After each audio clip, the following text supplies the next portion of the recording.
Ladies and gentlemen, good evening, and it is my hope and prayer that this video is actually going to find you guys in good health.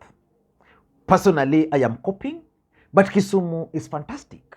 Maybe you could also let me know where you're watching this particular video from, the county or the country, in case you are out of the republic. Ladies and gentlemen, in October last year, Miguna Miguna returned back into the country after staying out for 4 good years. I'm extremely happy to be back home. I extend my gratitude to all Kenyans who have stood with me, who have stood with the Bill of Rights in the Constitution. Yes. Those court orders that were accumulating and everybody was peeing on, they will be enforced. And there are many, many more other court orders to come. Yes. So no, these guys who behaved with impunity, the goons that were holding state at ransom, will be held to account. For those who follow the politics of this country, Miguna Miguna was deported to Canada over his activities as the NRM leader and for swearing in Raila Odinga as the people's president after the 2017 general election. As fate would have it, Raila Odinga and Uhuru Kenyatta had the handshake, which meant that the expectation of Miguna Miguna and majority of Raila Odinga supporters by that time was that Raila Odinga was going to use that newfound relationship with Uhuru Kenyatta to return back Miguna Miguna into the country. That did not happen. So in October last year, Miguna Miguna returned back into the country and he was treated to a VIP treatment. When he landed into the country, he was given the VIP ticket at Kasarani during William Ruto's swearing-in ceremony. And of course, he then went to State House where the luncheon was hosted. And you could tell from Miguna Miguna's face that he was a happy man. He was happy to return back into the country. But Miguna Miguna had one mission.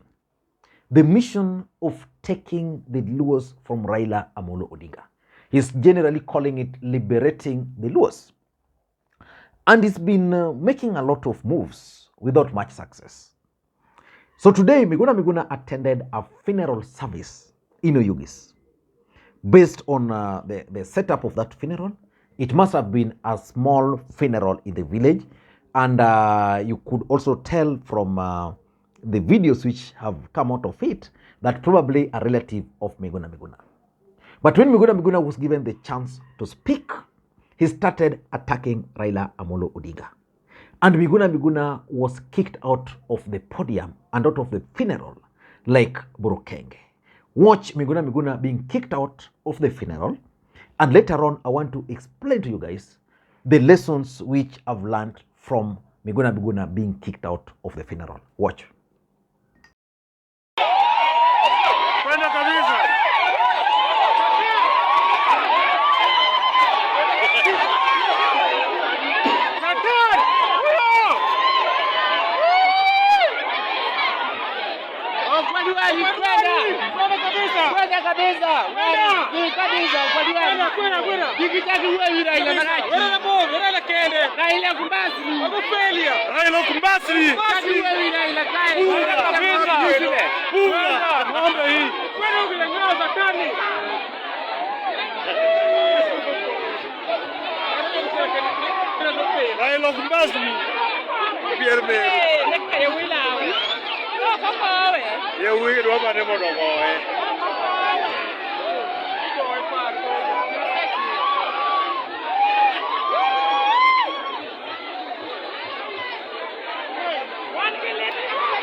Now, that's Miguna Miguna. Let me ask you a question. Why do you think Miguna Miguna has not been appointed by William Ruto into government?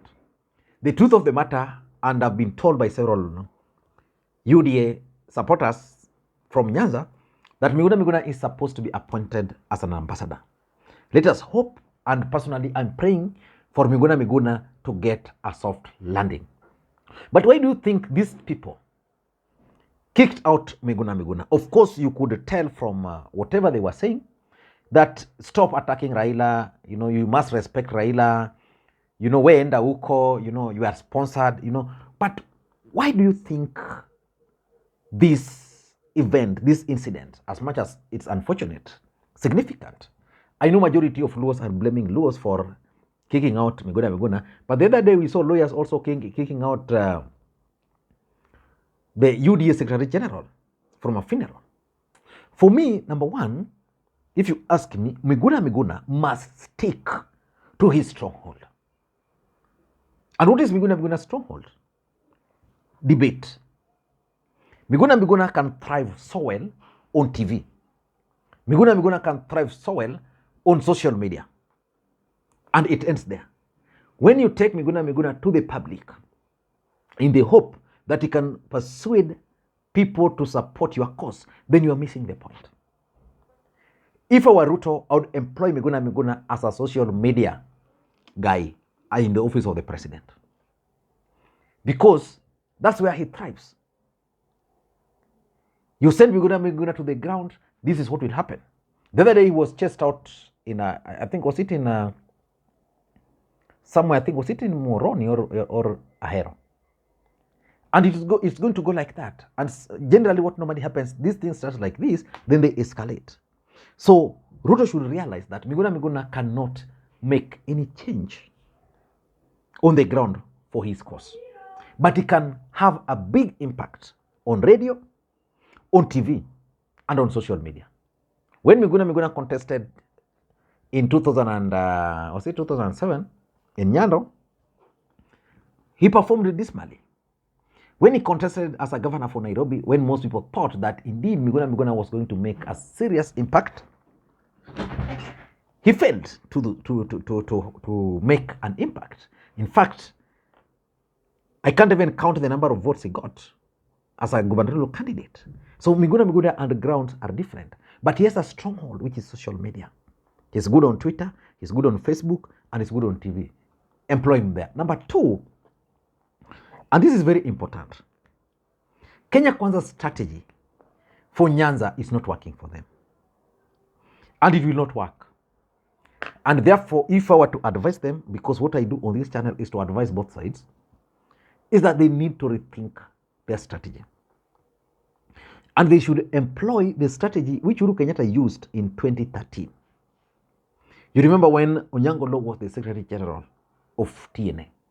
Onyango Law would just go to funerals. He would attend any event in Nyanza, sell TNA, and nothing would happen.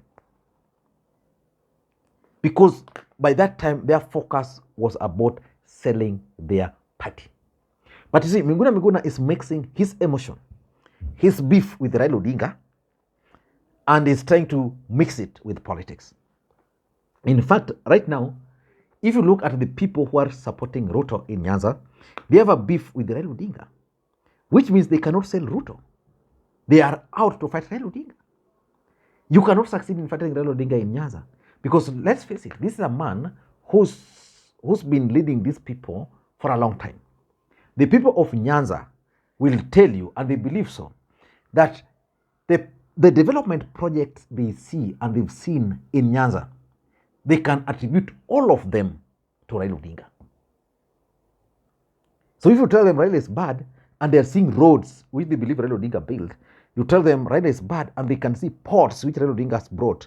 You tell them Raila is bad and then they can see airports in Homa Bay, Migori. They can't listen to you. So it means for you to sell a Ruto, you must dissociate Raila and sell what Ruto is offering instead of trying to attack Raila Odinga. Because they ask you, what have you done? Like for example, Kilero was the governor for Nairobi for how many years? 5 good years. Under ODM, he cannot attack Raila. So if he goes down to attack Raila Odinga, then people can put him to task. Where we only benefit from Raila. What are you telling us? Someone like Owota, for example, who has been an MP for Nyando, courtesy of Raila, senator, then coming to tell people anything about Raila, it can't work like that. Someone like Nyamunga, for example, who was a women rep,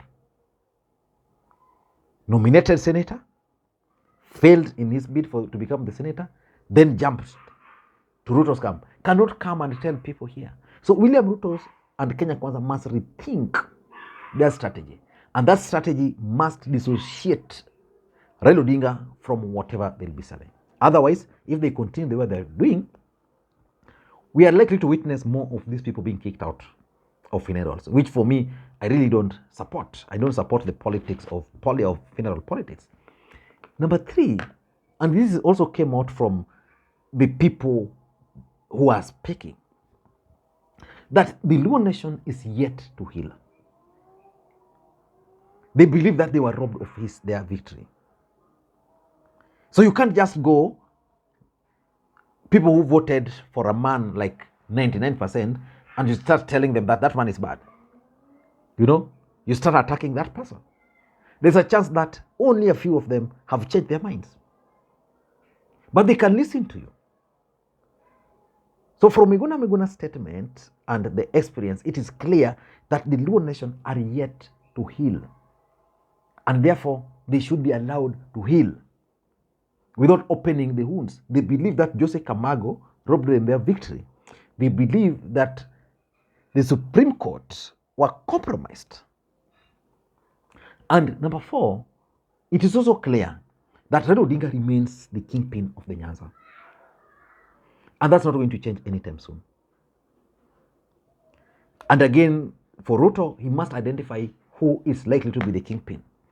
Because Kidero wants it, Owalo wants it, Miguna wants it, or Odoyo Wede wants to be the Luo kingpin from the other side. So they must identify one person and use that person to push their agenda. But who is that person? And lastly, politics is local. When you go to a local place, listen to them. And that's why sometimes I like Rigathi Gachagua. When Rigathi Gachagua is in Nyanza, he praises Raila Odinga.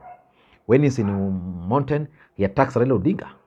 You know, that's how politics is done.